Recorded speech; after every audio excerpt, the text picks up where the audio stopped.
السلام علیکم ورحمۃ اللہ وبرکاتہ۔ اعوذ باللہ من الشیطان الرجیم، بسم اللہ الرحمن الرحیم۔ رب اشرح لي صدری ویسر لي امری واحلل عقدۃ من لسانی یفقهوا قولی۔ الحمد لله الذي كان موجودا قبل حدوث الاشياء ويبقى بعد فناء الاشياء، تفرد بالاوليه والقدم ووسم كل شيء مع ذاك الفناء والعدم، كما قال عز شانه كل شيء هالك الا وجهه وكل نفس ذائقة الموت، قال كل من عليها فان ويبقى وجه ربك ذو الجلال والاكرام، سبحان من لا يخفى عليه اختلاف النيات ولا يعزب عنه معاصي عباده الخلوات، سبحان الله الذي منه خلقة العباد واليه المعاد، ومن يعمل مثقال ذرة خيرا يره ومن يعمل مثقال ذرة شرا يره، نشهد ان لا اله الا الله وحده لا شريك له، ونشهد ان محمدا عبده ورسوله، وأن عليا أمير المؤمنين وإمام المتقين وأولاده المعصومين حجة الله على الخلق أجمعين، أما بعد، فقد قال سبحانه وتعالى في محكم كتابه: أعوذ بالله من الشيطان الرجيم، بسم الله الرحمن الرحيم، يا أيها الذين آمنوا كتب عليكم الصيام كما كتب على الذين من قبلكم لعلكم تتقون، صلوات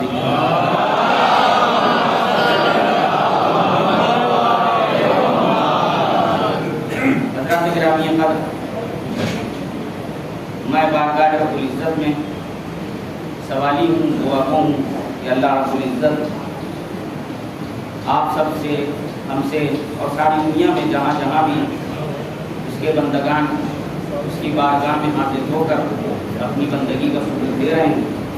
یہ ماہ مبارک تھا، ظاہر ہے کہ یہ وہ مہینہ ہے کہ جس کا پہلا عشرہ عشرہ رحمت، دوسرا عشرہ عشرہ مغفرت اور تیسرا عشرہ النجات من النار، لہذا میں دعا کرتا ہوں اللہ کی بارگاہ میں کہ ہم سب کے اعمال کو قبول فرمائے اور دلیل کے احسن قبول فرمائے۔ میں اپنی عادت کے مطابق، ظاہر ہے کہ یہ ماہ مبارک رمضان کا الوداعی جمعہ ہے، اور میں ہمیشہ سے ہی خاص طور سے آج کے خطبے کے لیے انتخاب جو کرتا ہوں تو مولائے کائنات کی وصیت کو کرتا ہوں، کیونکہ میں عرض کر چکا ہوں اس سے پہلے والے خطبے میں بھی کہ ایک لائق فائد بیٹا ہمیشہ اس بات کی کوشش کرتا ہے کہ اگر اس کے بعد کی کوئی وصیت تھی تو اس وصیت پر عمل کیا جائے، چھ برسے کہ ہم سب کے اوپر جس کا حق ہمارے باپ سے زیادہ ہے، یعنی امیر المومنین علی بن ابی طالب علیہ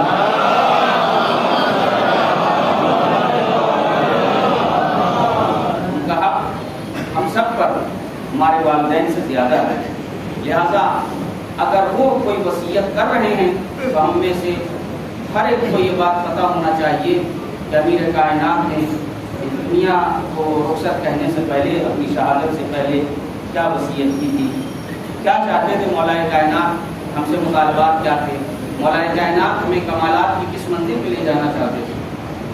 ظاہر ہے کہ دامن وقت میں گنجائش نہیں ہے، میں اس سے پہلے خطبے میں عرض کر چکا ہوں آپ کے سامنے، الوداعی جمعے کے کوئی الگ سے احکام نہیں ہے، میرا ایک محدود وقت ہے، اسی وقت کے اندر میں اپنی بات کو کہہ کر کے اور خطبہ تمام کروں گا۔ اسی لیے میں نے گزارش بھی کی تھی کہ کوشش کریے گا کہ زوال کے وقت تشریف لے آئیے تاکہ خطبے کو طولانی نہ کرنا پڑے۔ ایک مل جل کے سروات دیکھیے محمد۔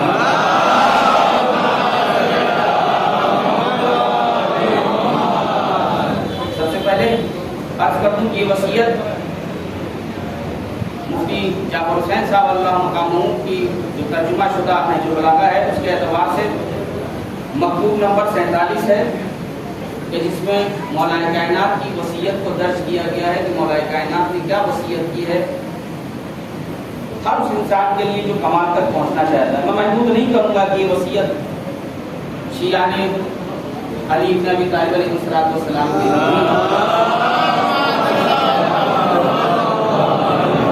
اگر آپ ملاحظہ کریں تو یہ وصیت سب کے لیے ہے، خاص طور سے اگر دیکھا جائے تو اس سے منظور و مقصود وہ افراد ہیں جو اپنے آپ کو امیر کائنات کی طرف منسوب کرتے ہیں۔ سب سے پہلی چیز جس کی وصیت کی عرض ہوا کہ ومن وصیت اللہ علیہ الصلوۃ والسلام للحسن والحسین علیہ السلام لما ضربه ابن ملجم لعنه اللہ، جب ابن ملجم نے حضرت کے فرق اقدس پر ضرب لگائی، ابن مطاع پر لعنت کرے، باپ کے بعد ضربت اپنے بیٹے امام حسن اور امام حسین سے وصیت کی، اور اس وصیت کو یوں پیش کیا گیا کہ اوصیکما بتقوی اللہ، اے میرے بچوں، اے میرے بیٹوں، اے حسن اے حسین، میں تم کو وصیت کر رہا ہوں تقوی الہی اختیار کرو۔ تقوی ایک بہترین ذات راہ ہے، آخرت میں جو چیز کام آنی ہے وہ تقوی الہی۔ تقوی کا میں نے بیان کیا تھا آپ کے سامنے کہ تقوی کی ادنا سی منزل یہ ہے کہ انسان سے واجبات نہ چھوٹیں، حرام سے قریب نہ جائے۔ جب تک یہ چیزیں نہیں کرے گا خوف خدا اس کے دل میں پیدا ہونے والا نہیں ہے، اور جو انسان کے دل میں اللہ کا خوف نہ ہو، عارفین جانے، اس انسان کو جرم کرنے سے کوئی روک نہیں سکتا۔ ہماری زندگی میں تقوی نظر آنا چاہیے، ہماری زندگی کی روٹین میں تقوی کا اہم مقام ہونا چاہیے، بلکہ تقوی سر فہرست ہونا چاہیے۔ اگر تقوی نہیں ہے تو ہمارا عمل جو ہے وہ قبول نہیں ہوگا۔ چھ برس ہے کہ دین کے نام سے اگر کوئی کام کیا جا رہا ہے تو اس میں تقوی کا سب سے پہلے کام ہونا چاہیے۔ قرآن مجید کی جب ہم آیت پڑھتے ہیں جہاں پر پروردگار عالم نے بیوٹی اور ڈفرینسز بیان کیے، جہاں اللہ نے اس کائنات، اس خلق میں جو اختلافات پائے جاتے ہیں، جو کمیونٹیز پائی جاتی ہیں، اس کی طرف اشارہ کیا کہ اے لوگوں، ہم نے تم میں سے بعض کو مرد قرار دیا، بعض کو عورت قرار دیا، الگ الگ خاندانوں میں بانٹ دیا، الگ الگ قبیلوں میں بانٹ دیا، کوئی کالا ہے، کوئی سیاہ رنگ ہے، کوئی سفید رنگ ہے، کسی کا رنگ گندمی ہے، کوئی پستہ قد ہے، کوئی لمبا ہے، کوئی درمیانی قد ہے۔ یہ صرف اس لیے کیا ہے تاکہ ایک دوسرے کو پہچان سکے۔ کوئی اگر کسی کا رنگ صاف ہے، وہ گورا ہے، تو یہ نہ سوچے کہ ہم اللہ سے زیادہ قریب ہیں اس لیے اللہ نے ہم کو گورا پیدا کیا۔ اگر کوئی لندن میں پیدا ہو گیا تو کہے کہ ہم نے لگ رہا ہے کوئی نیکی کی ہے جو اللہ نے ہم کو لندن میں پیدا کیا۔ نہیں، ایسا نہیں ہے۔ اللہ نے یہ بیوٹی اور ڈفرینسز اس لیے رکھے لتعارفوا، تاکہ آپس میں ایک دوسرے کو پہچان سکیں۔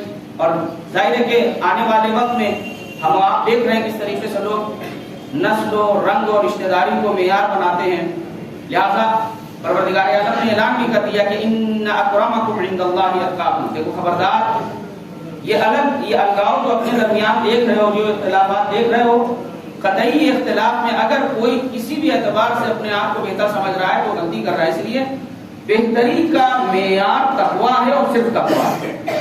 جس کے اندر جتنا تقویٰ ہوگا اللہ کے نزدیک اتنا بلند اس کا مقام ہوگا۔ یہی وجہ ہے کہ ہم محمد وآل محمد علیہ السلام پر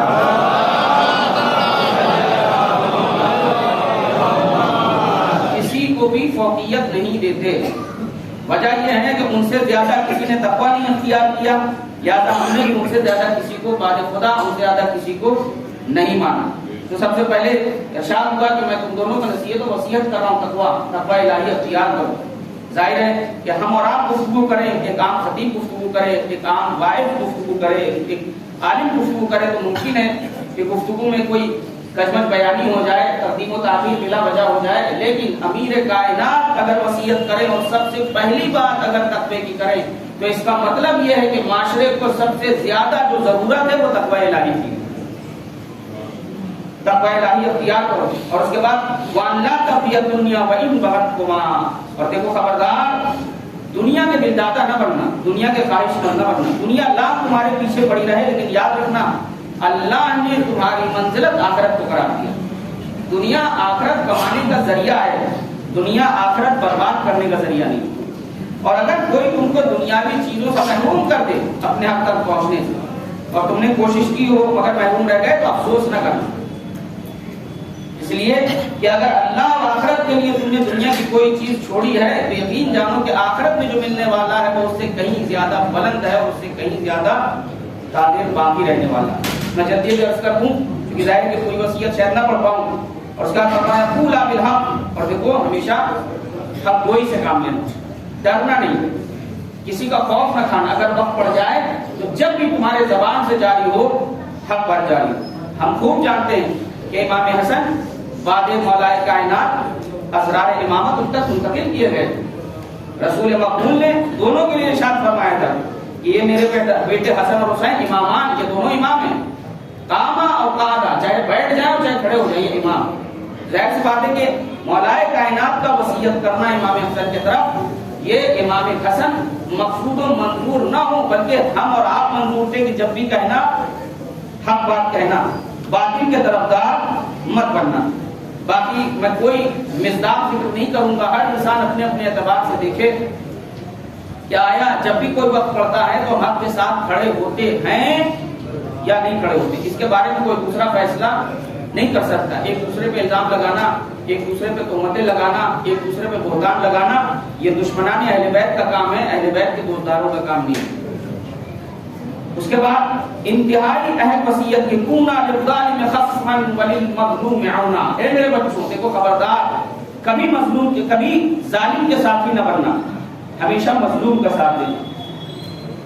اور یہ ایک ایسی وصیت ہے مولا کائنات کی، میں سمجھتا ہوں کہ جتنی بھی دنیا کی حکومتیں ہیں ان سب کو ضرورت ہے وصیت پہ عمل کرنے کی۔ جو چیزیں آج ہمارے اور آپ کے سامنے ہیں، پوری دنیا میں آپ دیکھ لیجئے جس طریقے سے حکومت کرنے والے اپنی رعایا کا استحسان کرتے ہیں، اپنی رعایا کو ایکسپلائٹ کرتے ہیں، مولا کائنات نے ان سب کو دستک دی ہے کہ دیکھو خبردار، جب بھی ساتھ دو مظلوم کا ساتھ دو، ظالم کا ساتھ نہ دینا۔ اسلام سب کچھ یعنی بہت ساری گناہ ایسے ہیں جو بعض مصلحتوں کی بنیاد پر جہاں پہ تھوڑی سی چھوٹ دی جاتی ہے، لیکن ظلم ایک ایسا گناہ ہے جس میں اسلام نے کوئی گنجائش، اسلام ظلم کو برداشت نہیں کرتا۔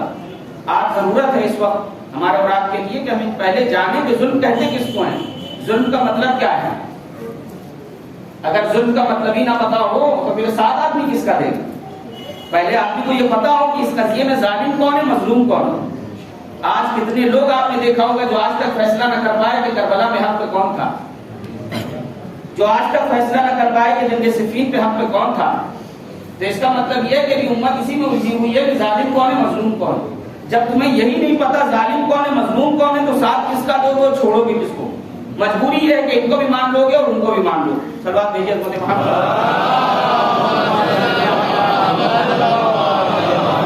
اور یہ مسئلہ میرے عزیزوں، میں گزارش کرنا چاہتا ہوں، ظاہر ہے کہ پتہ نہیں یہ بات پہنچے گی یا نہیں پہنچے گی، لیکن میں پہنچانا چاہتا ہوں۔ آج جس اعتبار سے حکومتیں اپنی رعایا کے ساتھ برتاؤ کر رہی ہیں، کوئی ڈھکی چھپی نہیں، ساری دنیا کا حال آپ دیکھ لیجئے، کسی سے کوئی ڈھکا چھپا نہیں ہے۔ مولا کائنات کی حکومت ایک بہترین رول ماڈل ہے حکومت کو چلانے کے لیے، کسی بھی حکومت کو چلانے کے لیے۔ 4 یا 5 سالہ حکومت، مگر 4 یا 5 سالہ حکومت میں حضرت علی نے جو نمونہ، جو ماڈل رکھا ہے حکومت کرنے کا، دنیا میں ایسا کوئی حاکم پیدا نہیں ہوا کہ جو انسان یہ کہے کہ میری حکومت میں کوئی بھوکا یا ننگا، بھوکا یا برہنہ سو جائے تو مجھ پہ میرا کھانا حرام ہے۔ تاریخ میں کوئی ایک لا کے دکھا دیجئے کہ جس نے مولا کائنات کی حکومت کے درمیان اس طریقے کا کوئی بےہودہ دعویٰ کیا ہو۔ مولا کائنات کے دور حکومت میں، غور کریے گا میرے عزیزوں، میں بات کو پہنچانا چاہتا ہوں، آخری آدمی تک بات پہنچنی چاہیے۔ مولا کائنات کا ظاہری دور حکومت ہے۔ انبار میں حاکم شام کے لشکر نے حملہ کیا، ایک نان مسلم عورت ہے، بعض تاریخ کے مطابق مسیحی عورت ہے یعنی کرسچن ہے، بعض تاریخ کے مطابق کافر ذمہ ہے، کافر ذمہ اسے کہتے ہیں جو مسلمان نہ ہو مگر اسلامی مملکت میں باقاعدہ ٹیکس دے کر کے رہتا ہو، جیسے ٹیکسز دیے جاتے ہیں، اور حکومت کی ذمہ داری ہے اس کو پروٹیکشن دینا، اس کو آزادی دینا کہ وہ اپنے دین پہ عمل کر سکے، اس کا جان مال سب چیزیں محفوظ رہے۔ ساری دنیا میں دستور ہے۔ یہ وہ چیزیں ہیں کہ جو آج بھی ہیں، ایسا نہیں ہے کہ آپ بھی ٹیکسز بھرتے ہیں، آپ کو اچھی طرح پتہ ہے ٹیکس سے کیا کام کیا جاتا ہے، ذرائع کے ذریعے کیا کام کیا جاتا ہے۔ انبار کے اندر متوجہ رہیے، انبار میں جب یہ قصہ ہوا کہ حاکم شام کے ایک فرد نے ایک نان مسلم عورت کی پاسیب یا گوشوارہ چرا لیا، مولا کائنات تک یہ خبر پہنچی، آپ سب ناراض ہوئے، بے حد ناراض ہوئے۔ آپ نے تمام افسران کو لائن حاصل کیا، سب کو ہدایات دی کہ کیا تمہارے لیے بھوک مرنے کی بات نہیں ہے، تمہاری مملکت میں اقلیت پوری طریقے سے محفوظ نہیں۔ تو اس کا مطلب یہ ہے کہ مولا کائنات کی حکومت کا رول ماڈل جو یہ میں بیان کر رہا ہوں یہ ہے کہ ایک حکومت، ایک حاکم کے لیے سب سے بڑا مسئلہ یہ ہوتا ہے کہ اکثریت نہیں اقلیت کی بھی حفاظت کا انتظام کرے۔ یہ حکومت کی ذمہ داری بنتی ہے کہ جیسے اکثریت پر دھیان دیا جا رہا ہے ویسے اقلیت پر دھیان دیا جائے۔ یہ 5-10 روپے کے راشن بانٹ دینے سے، یہ گیہوں چاول بانٹ دینے سے کسی کا بھلا ہونے والا نہیں ہے، لہذا آپ گھبرائیے نہیں، میں کہہ رہا ہوں، یاد رکھیں اس چیز کو۔ ابھی کچھ عرصے پہلے جو سچر کمیٹی کی رپورٹ آئی تھی اس پہ عمل کیا جائے، ورنہ اس کمیٹی کا فائدہ کیا ہے؟ مسلمانوں کے لیے اس وقت سب سے زیادہ، چونکہ ہم اقلیت میں ہیں اور خاص طور سے ہم اقلیت در اقلیت، ہمارا اور آپ کے لیے سب سے زیادہ ضروری ہے ایجوکیشن. اگر ہمارے لیے ایجوکیشن لیول پہ کام کیا جا سکتا ہو تو ٹھیک، ورنہ اس راشن کے بانٹنے سے کسی کا بھلا ہونے والا نہیں. صلی اللہ علیہ وسلم.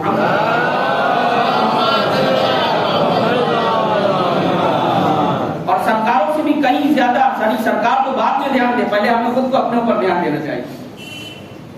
ہمیں چاہیے، ہمارے لیے ضروری ہے کہ ہم دنیا کو بتائیں کہ اسلام کا تعلق قرآن مجید سے ہے، اسلام کا تعلق محمد علیہ السلام سے، اسلام کا تعلق کسی گنڈے مافیا سے نہیں ہے، اسلام کا تعلق مغلیہ سلطنت سے نہیں ہے، اسلام کا تعلق عباسی حکومت سے نہیں ہے، اسلام کا تعلق مغلیہ سلطنت سے نہیں ہے. اسلام اپنے اندر خود کیریکٹر رکھتا ہے، اسلام تھیوری بھی ہے، اسلام پریکٹیکل بھی ہے.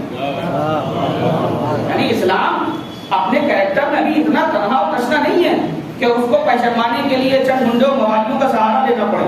آپ گھبرائیے گا نہیں، میں پھر کہہ رہا ہوں، پریشان نہیں ہوئیے گا، سامنے کی بات کر رہا ہوں. علماء کا انتقال ہو جاتا ہے، لوگوں کو پتہ ہی نہیں چلتا. ابھی 3-4 دن پہلے رابعہ حسن ندوی صاحب کا انتقال ہوا، میڈیا پر کوئی بائٹ نہیں ہے اس کے اوپر. کچھ عرصے پہلے آپ نے دیکھا ہوگا ہمارے ہندو بھائی کے بڑے عالم سوروپانند سرسوتی جی شنکراچاریہ، ان کا جو ہے جب ان کا نِدھن ہوا، جب وہ مرے، میڈیا نے کوئی بائٹ نہیں کسی کو، یعنی ان کا سب سے بڑا عالم مر رہا اور اس پر کوئی جو ہے بائٹ نہیں، نہ کوئی بات ہے نہ کچھ ہے. اور کسی ایسے کے مرنے پر جس کی مان لیجیے چھوی اچھی نہ ہو، اس کو لے کر ایسا بوال کیا جاتا ہے جیسے ہم لوگ کلمہ پڑھ لا الہ الا اللہ فلاں مافیا رسول اللہ. مافیا سے ہمارا کیا لینا دینا، یہ کسی منڈے موالی سے ہمارا کیا لینا دینا. بہت طریقے کا بات کر رہا ہوں، پوائنٹ ٹو پوائنٹ کر رہا ہوں. اسلام کی بنیاد قرآن مجید ہے، اسلام کی بنیاد محمد علیہ السلام کا کردار ہے. اور جب تک ہم اس دروازے پر نہیں آئیں گے، آپ یقین جانیں اسلام کو عزت نصیب ہونے والی نہیں. چلا دیجیے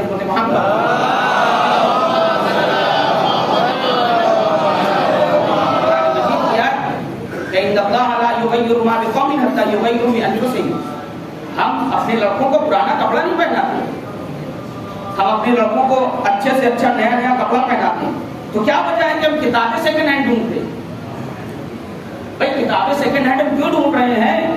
میں اختلاف نہیں کر رہا ہوں سیکنڈ ہینڈ کتابیں ڈھونڈنے والوں، لیکن وہیں سے مانسکتا بدل جاتی ہے کہ انسان کپڑے کے لیے تو نہیں، کپڑا تو ہم اپنے پڑوسی سے اچھا پہنیں گے، ہم اپنے بچوں کو کپڑا اچھا سے اچھا پہنائیں گے، اور کتابیں 3 سال پرانی استعمال کریں گے. اسکول والوں کی دعائیاں روئیں گے، اسکول والوں کا رونا روئیں گے. قرآن مجید میں صاف اعلان ہے، ان اللہ لا یغیر ما بقوم حتی یغیروا بانفسہم. اللہ تب تک کسی کے حالات کو نہیں بدلتا جب تک وہ خود اپنے آپ کو بدلے. تو میرا پرانا جملہ ہے کہ جب اللہ نہیں بدلتا تو سرکاریں کیا بدلیں گی؟ پہلے ہمارے اور آپ کے لیے ضروری ہے کہ ہم اور آپ اپنے آپ کو سدھاریں. سب سے زیادہ جو ضرورت ہے آپ اچھی طرح جانتے ہیں، علم اور علم، ایجوکیشن اور ایجوکیشن. جس اسلام کی بنیاد میں اقرأ باسم ربک الذی خلق، جہاں پہلی آیت ہی نازل ہوئی ہے اور اس کا تعلق کس سے؟ پڑھنے سے. دوسری آیت جو نازل ہو رہی ہے اس کا تعلق قلم سے، نون والقلم وما یسطرون. یعنی ایک عجیب بات ہے، جس اسلام یعنی عالم سفلا کا عالم علیہ سے رابطہ، اس دنیا کا اور دنیا سے رابطہ، یعنی اللہ رب العزت نے جب یہ رابطہ قائم ہوا ہے تو پہلے ہی مرحلے پہ یعنی کتنی خرابیاں تھیں جو عرب میں پائی جاتی تھی، سود خوری، بچیوں کو زندہ درگور کر دینا، رازداری کر لینا. بعض قبائل میں یہ تھا کہ جو باپ کی جو کنیزیں ان سے بیٹے نکاح کر لیتے تھے، اعتبار سے ماں کی منزل میں ہوتی تھی، ان سے نکاح کر لیتے تھے. قرآن مجید کی جب پہلی آیت آ رہی تو سود سے متعلق نہیں آئی. قرآن مجید کی پہلی آیت جو آئی وہ لڑکیوں کو زندہ درگور کرنے سے متعلق نہیں آئی. قرآن کی پہلی آیت جو آئی وہ رازداری نہ کرنے سے متعلق نہیں. پہلی آیت جو آئی ہے وہ آئی پڑھو لکھو. اس کا مطلب یہ ہے کہ تمام برائیوں کی بنیاد اشچا ہے، اجانتا. یعنی انسان اگر پڑھے لکھے، یعنی سارا مسئلہ یہ کہ سامری اس لیے نہیں جب کامیاب ہوا تھا اپنے دور میں، یہ سامری بہت بڑا جادوگر تھا. سامری اس لیے کامیاب ہوا تھا کہ قوم جاہل تھی. صلوات دیجیے حضرت محمد.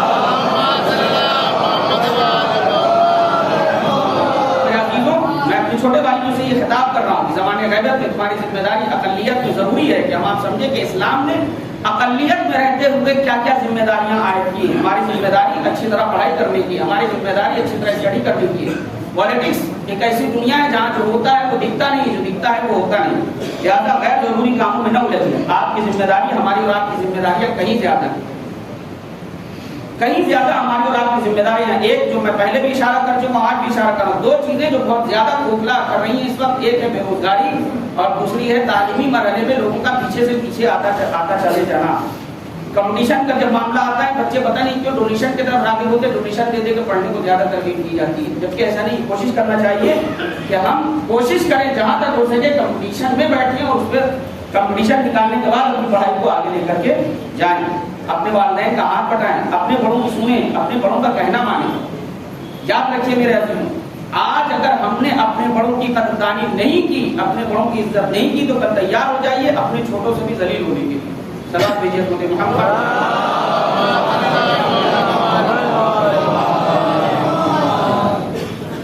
تو یہ مولا کائنات کی وصیت ہوئی نہیں ہے.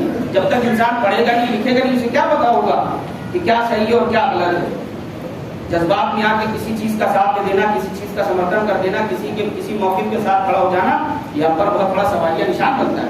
ہمارے اور آپ کے لیے ضروری ہے کہ ان حالات میں جو مطالبات ہمارے ہونے چاہیے وہ مطالبات کسی شخصی فائدے کے لیے نہیں ہونے چاہیے، اجتماعی فائدے کے لیے ہونے چاہیے. اور یہ میں آواز اس لیے بلند کر رہا ہوں، یعنی اس لیے کہہ رہا ہوں، شاید میری بات میرے دل میں اتر جائے تو شاید میری بات کہیں تک پہنچ جائے. میں یہ کہنا چاہتا ہوں کہ مسلمان جب اقلیت کی بات ہو تو ہمارے اور آپ کے لیے ضروری ہے. ہمارے پاس 3 جو ہے رول ماڈل ہیں. 3 ماڈل ہیں زندگی گزارنے. ایک مکے کی زندگی ہے، دوسری حبشہ کی زندگی ہے، تیسری مدینے کی زندگی. غور کریے گا بہت دھیان سے، میں اپنے جوانان سے ہی گزارش کر رہا ہوں. ایک مسلمان نے وہ دن مسلمانوں نے زندگی گزاری ہے مکے میں، ایک مسلمانوں نے زندگی گزاری ہے حبشہ میں، اور ایک مسلمانوں نے زندگی گزاری ہے مدینے میں. آپ مجھے انصاف سے بتائیے، چاہے مکے میں مسلمان تھے، اور کریے مکے میں مسلمان، مدینے میں مسلمان تھے، تو مکے میں مسلمانوں نے کیا طریقہ اپنایا؟ کیا لڑے ہوئے جہاد کے نعرے بلند کیے؟ یا مثال کے طور پہ حبشہ میں جو پیغمبر اسلام نے مولا کائنات کے بھائی جناب جعفر طیار سلام اللہ علیہما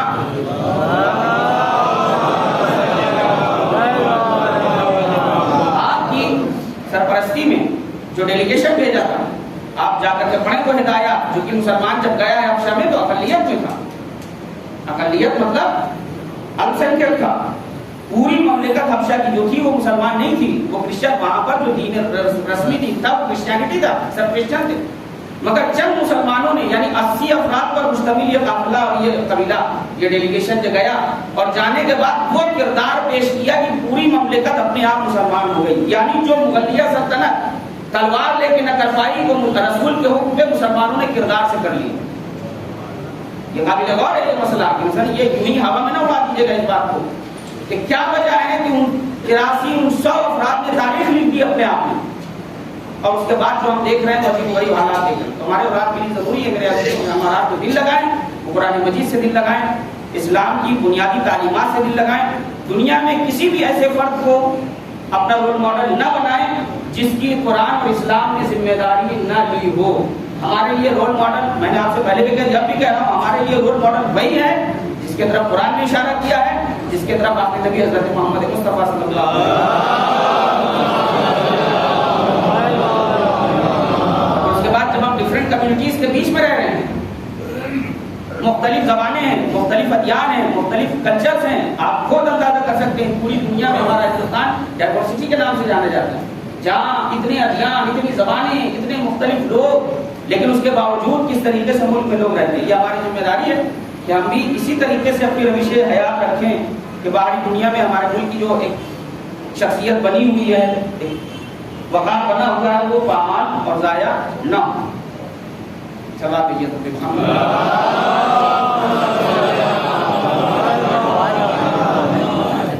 میں یہ باتیں اس لیے کر رہا ہوں کہ آج الحمدللہ ماشاء اللہ افراد موجود ہیں.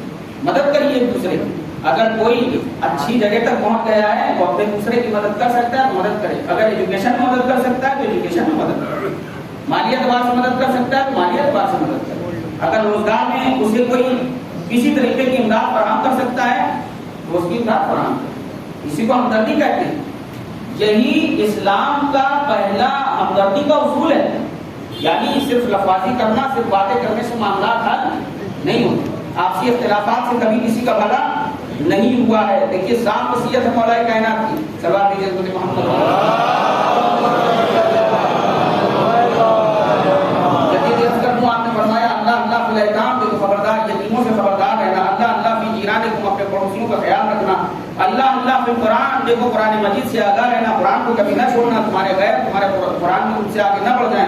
اللہ اللہ فی الصلاۃ، نماز کے بارے میں ہمیشہ ہوشیار رہنا، یہ تمہارے دین کا ستون ہے. اللہ اللہ فی الجہاد باموالکم والسنتکم وانفسکم فی سبیل اللہ، دیکھو جہاد کے بارے میں کوتاہی سے کام نہ لینا، چاہے مال کے ذریعے ہو، زبان کے ذریعے ہو یا جان کے ذریعے. یہ جہاد کی کیٹیگریز مولا کائنات کا ذکر کرنے کا مطلب یہ کہ جہاد کی کیٹیگریز پائی جاتی ہیں. ضروری نہیں کہ ہر جگہ جہاد تلوار لے کر کے میدان میں کود کے اور کسی کو مار دینے کا نام جہاد ہے. مولا کائنات نے یہ کہنا کہ اللہ اللہ فی الجہاد، اللہ اللہ فی الجہاد باموالکم، ممکن ہے کہ تمہیں مال کے ذریعے جہاد کرنا پڑے، ممکن ہے کہ تمہیں زبان کے ذریعے جہاد کرنا پڑے، ممکن ہے کہ تم کو تمہارے نفسوں کے ذریعے جہاد کرنا پڑے. اس کا مطلب یہ جہاد ایک ایسا لفظ ہے انسان جو حالات کو دیکھ کے حالات سے نپٹنے کے لیے، غور کریے گا، حالات کو دیکھ کر حالات سے نپٹنے کے لیے جو صورت حال اختیار کرتا ہے اسے جہاد کہا جاتا ہے. جہاد کا مطلب کسی کی گردن اتار دینا نہیں ہوتا ہے. جہاد کا مطلب چمستان حیات کو لہلانا. آپ دیکھیے ایک طالب علم اگر گھر سے نکل رہا ہے تو ایسا ہے جیسے جہاد کے لیے نکلنا. ایک ماں اگر بچے کو جنم دیتے ہوئے انتقال کر جائے تو گویا ایسے کہ جیسے جہاد کر رہی ہے، میدان جہاد میں شہید ہو گئی. ایک انسان اگر کسی مریض کی عیادت کو جا رہا ہے اور اس کا راستے میں خدا نخواستہ انتقال ہو جائے گویا وہ جہاد کر رہا ہے. یہ تمام چیزیں اس بات کی طرف نشاندہی ہے کہ جہاد وہ نہیں جو ہم سمجھے، جہاد وہ ہے جسے قرآن بیان کرتا ہے. مولا کائنات اس وقت ہمارے اور آپ کے لیے ضروری ہے کہ ہم اور آپ اس چیز کو سمجھیں کہ ہمارے اور آپ کے لیے اقلیت میں رہتے ہوئے ہماری ذمہ داریاں کیا ہیں. میں جلدی سے عرض کر رہا ہوں 2-3 باتیں کیونکہ بس دیکھیے پورا ہو رہا ہے. پھر میں عرض کر رہا ہوں کہ ہمارے اور آپ کے لیے اس وقت سب سے زیادہ ضروری ہے ایک ساتھ مل جل کر کے آگے بڑھنا. کیونکہ قرآن نے کہیں بھی آپ دکھائیے، قرآن صاف کرا ہے لا تسبوا الذین یدعون من دون اللہ فیسبوا اللہ. دیکھو خبردار ان کے باطل خداؤں کو برا نہ کہو کہ وہ پلٹ کے تمہارے خدائے برحق کو برا کہہ دیں.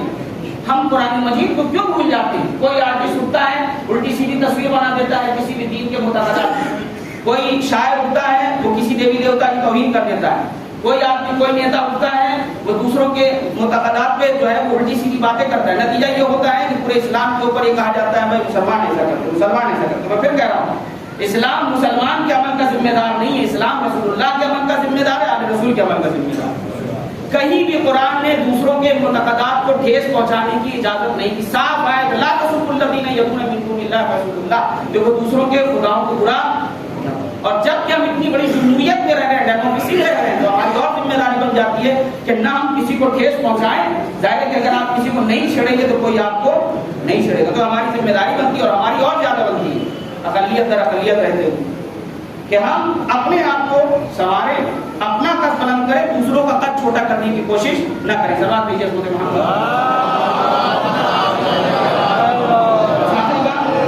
آپ نے فرمایا دیکھو خبردار علیکم بالتواصل والتبادل. دیکھو آپس میں ایک دوسرے کو رشتہ تھامے رہو. کچھ وصیت میں عرض کرتا ہوں، میں دہراؤں گا نہیں. آپس میں معاملات نہ ہو جاؤ، آپس میں ایک دوسرے پہ الزام تراشی نہ کرو. یہ فلاں ہے، یہ فلاں ہے، یہ فلاں فکر سے تعلق، ان کا فلاں فکر سے تعلق. یاد رکھیے ہماری یہ دوسروں پہ لگائی ہوئی تہمتیں ضائع نہیں ہوتی، محفوظ رہتی ہیں. اور روز محشر یہ ساری تہمتیں ہمارے سامنے آ جائیں گی ہم نے کیا کیا کسی کو تہمت لگایا. اور اس کے بعد ارشاد فرمایا ایاکم والتدابر والتقاطع. دیکھو آپس میں خلفشار نہ کرو، ایک دوسرے سے پیٹ نہ پھیرو، ایک دوسرے سے تعلقات نہ توڑو. یعنی مولا کائنات نے بستر مرگ پر بھی جو پیغام دیا محبت کا پیغام دیا، ہم معاشرتی کا پیغام دیا. اور آخری بات اور کہا دیکھو خبردار یا بنی عبد المطلب، میں یہ نہیں چاہتا کہ تم میرا نام لے کر کے اور خلفشار کرو کہ علی مار دیے گئے، علی کو ضربت لگا دی گئی، علی شہید ہو گئے. لہٰذا خبردار مسلمانوں کے خون سے ہولی نہ کھیلنا.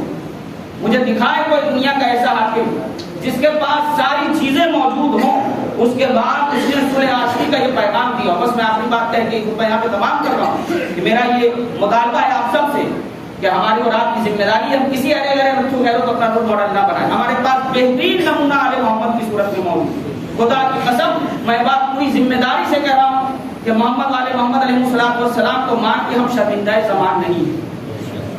لہذا صرف زبان سے منبر پہ آ کے مولا کائنات کا ذکر کر دینا، شاعری میں مولا کائنات کا ذکر کر دینے سے بات بننے والی نہیں ہے۔ خبردار ہو جائیے ان لوگوں سے جو آپ کو منبر سے خالی خوش کر رہے ہیں، آگاہ ہو جائیے کردار اپنانے سے کچھ ہوتا ہے، خالی ذکر کرنے سے کچھ نہیں ہوگا۔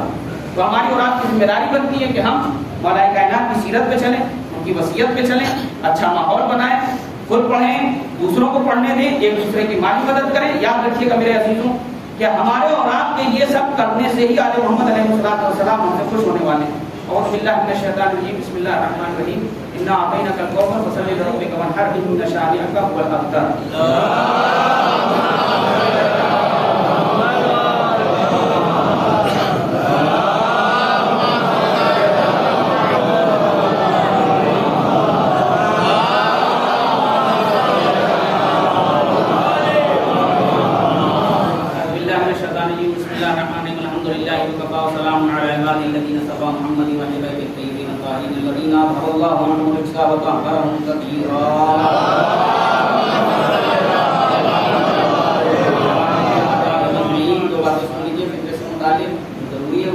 ضرور نکالیے۔ فطرہ جو ہے وہ فطرے کی اہمیت ایسی ہے جیسے نماز میں درود کی اہمیت ہے، جیسے نماز بغیر درود کے قبول نہیں ہے ویسے روزے بغیر فطرے کے قبول نہیں ہوتے۔ ٹائم ہو جائے فطرہ نکالیے۔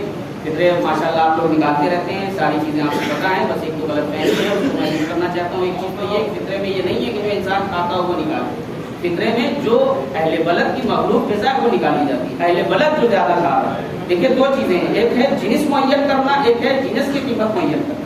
یعنی یہ چیز کس پہ نکلے گا، کس پہ نکلے گا تو جو اہل شہر جس غذا کو زیادہ کھاتے ہیں، نہیں ہے کہ میں کیا کھاتا ہوں، اچھا اس کی قیمت کیسے طے ہوگی وہ بہتر قرار دیا گیا ہے کہ انسان مان لیجیے ہمیں پتہ ہے کہ شہر میں آٹا زیادہ گیہوں زیادہ کھایا جا رہا ہے تو وہ گیہوں پہ ہی نکلے گا، بلا ہم گوشت کھاتے ہیں، بلا ہم کچھ کھا رہے ہیں، لیکن چونکہ اہل بلد گیہوں زیادہ کھا رہے ہیں لہٰذا گیہوں بھی نکلے گا۔ اب یہ کہ آٹے نکلے گیہوں نکالے یا آپ طے کریے کہ آپ آٹا کھا رہے ہیں یا گیہوں کھا رہے ہیں، جس اعتبار سے کھا رہے ہیں اس اعتبار سے نکالے۔ تو عام طور سے جو قیمت پوچھ رہے ہیں یہ قیمت آپ طے کریں، ہم تھوڑی گھر میں دیکھنے آتے ہیں کہ آپ کیا کھا رہے ہیں کیا نہیں۔ بہرحال ابھی جیسا کہ دیکھیے ممکن ہے کم زیادہ ہو تو میں کہہ رہا ہوں، لیکن ہم نے جو پتہ کیا وہ یہی پتہ چلا کہ ان 25 کے حساب سے ہے اور آٹا 30 کے حساب سے، تو اس اعتبار سے آپ دیکھیے تو 75 بنتا ہے جو گیہوں لیتے ہیں اور جو آٹا لیتے ہیں ان کا بنتا ہے 90 روپئے 3 نفر۔ اس کو ضرور نکالیے۔ اگر کوئی بچہ کہیں پڑھائی لکھائی کر رہا ہے، پڑھنے لکھنے کے لیے گیا ہے تو والدین محبت بھی یہاں نکال دیتے ہیں فطرہ۔ یہاں فطرہ بچہ کسی پردیش میں مان لیجیے اگر وہ پڑھائی لکھائی کر رہا ہے تو یہاں پہ نکالا ہوا فطرہ کافی نہیں ہوگا، یہ فطرہ کفایت نہیں کرے گا۔ جو جہاں ہے وہ وہاں اپنا فطرہ نکالے گا۔ دوسری فطرے کے لیے بہتر ہے جب تک آپ کے علاقے میں ضرورت مند موجود ہے فطرہ باہر لے جانا صحیح، مدرسے اور مکاتب وغیرہ میں بھی اس کی امداد جو ہے فطرے سے مت کریے۔ یہ بہتر ہے کہ جو شیعہ اثنا عشری جو فقراء ہیں ان کی سے مدد کی جائے۔ یہ بات بہت اچھی طرح ہمیں پتہ ہونی چاہیے کیونکہ بہت سارے لوگ باہر بھیج دیتے ہیں جبکہ آپ کے شہر میں مستحقین موجود ہیں۔ آپ پہنچائیے، آپ کو نہیں پتہ ہے، آپ کے آس پڑوس میں پوچھیے، آپ کے آس پڑوس میں نہیں پتہ، آپ علماء کے پاس آئیے کیونکہ بہت سارے لوگ علماء سے آ کے اپنی حالات بیان کر دیتے ہیں، تصادی آپ سے شاید شرماتے ہوں، بہرحال اعتبار کرتے ہیں کہ بیان کرتے ہیں۔ اگر آپ کو مستحقین کا پتہ نہیں ہے تو علماء سے رابطہ قائم کریے، آپ کے درمیان علماء موجود ہیں وہ آپ کو نشاندہی کریں گے۔ جب تک ہمارے علاقے میں خود مستحقین لینے والے موجود ہیں باہر فطرہ لے جانا مناسب نہیں ہے۔ سوال دیکھیے نکلتا ہے یعنی نماز کو ظاہر آپ سب نماز عید الفطر پڑھتے ہیں، اللہ آپ سب سے نماز عید الفطر کو قبول کرے۔ جو نماز پڑھتے ہیں ان کے لیے جیسے ہی شب ہوتی وقت ہو جاتا ہے اور نماز سے پہلے فطرے کو نکال دیں گے۔ امید کرتا ہوں کہ فطرے کا مسئلہ بالکل واضح ہوگا۔ اگر کوئی دشواری ہے تو آپ انشاءاللہ رابطہ قائم کر کے پوچھ سکتے ہیں۔ فطرے میں جنس معین کرنا ضروری ہے، پیسہ صرف یہ نہیں کہ پیسہ نکال دیا ختم، ذہن میں نیت ہونا چاہیے کس کے بدلے فطرہ نکالنا ہے، گیہوں کے بدلے یا آٹے کے بدلے، یہ معین ہونا ضروری ہے۔ صرف یہ نہیں کہ 90 کہہ دیا تو میں دور سے 90 نکال دی، اسی لیے کوئی قیمت پوچھتا ہے تو علماء جلدی قیمت نہیں بتاتے کہ یہ ذمہ داری ہماری نہیں ہے، یہ ذمہ داری کھانے والے کی ہے۔ اللہ رب العزت ہم سب کے اعمال کو قبول فرمائے۔ سوال دیکھے بابا